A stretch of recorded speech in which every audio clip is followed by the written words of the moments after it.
bandiraɓe ñeñagu e bandiraɓe kala dilloɓe ko fati e ñeñagu walla ko fati e mbaylagu e nanannoɓe kadi ko fati e ko wiyete ko Dia Ogo gila e duuɓi ujunnaji tati ɓennuɗi walla ha e ko fawi e nanannoɓe wondeno Dia Ogo e laamu jawɓe e wayluɓe enen duppanno kaaƴe jaltina hen jamɗe e nden ɗum tafirtino silamaji kañumenne ko heddi ko wiyete jamde e hewɓe ene nana ɗum kono ganda holno ɗum waɗirte walla holno ɗum yaltirta so wiyama hayre ene duppe jamdi ene yalta hen ma wonmo ɗum haawi seeɗa kadi hewɓe ene nananno ɗum ene haawi ɗumen kono noon hande ma en mbaw humpitade ɗum ɗo holno kumpitortoɗen ɗum ɗo ko e nder jimadi e leydi men Afrique woni ko wiyete ko ñeñagu noon ko ñeñal wonko Allah hokkuma annene wawde wadde walla wonko Allah hokkuma wawde miijade wawde yaltinde nden noon ɓeɗo e nder miijoji mabɓe e yidde kadi hollude yimɓeɓe ko nananno ko ha mbawa yiide holno hayre duppirte ha jamdi wawa heɓede e nder mum daare ngal ɗo ñeñal Allah ɗum ɗo ko fewntede ko nduɗo serdu ko wayi kono ko wiyete ko gambu ko wonta e mbayla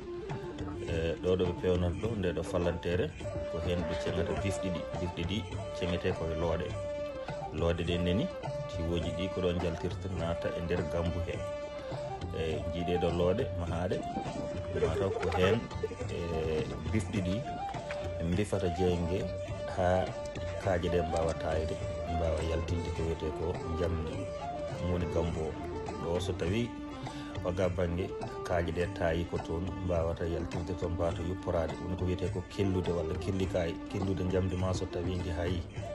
e ɗum ɗo woni cawɗi ko sakkeɓe pewnan ko kañum waɗirte bifɗi ɗi haɓɓe looɗe he joni on jii omoni wifa ko wifata ko gambu so o tampi goɗɗo heɓɓo ko kaaje ɓe nannata e nder tiwo he to dow to waɗi serdu wondu dow ndu ha serdu ndu wawa yaltinde kaaƴe mbawa yaltinde jamɗe kaaƴe ɗe taya mbawa yaltinde jamɗe e nder laamu nguɗon noon ara e yidde tawtorede yidde temmoyaji jiiɗe ɗo kaaje no tayirta ɗum ɗo ko kaaje ɗe tayneteɗo kaaje ɗe tayi jamɗe ɗe mbawa yaltude hen joni so tawi o gayni kadi ma hollu on holno hayre nde so nde tayi no jamdi ndi siforto ha jamdi wawa tafede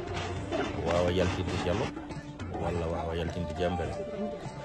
ji ɗum ɗo waylu mbiyata doyade woni kaaje ɗe gonti doyade e tayi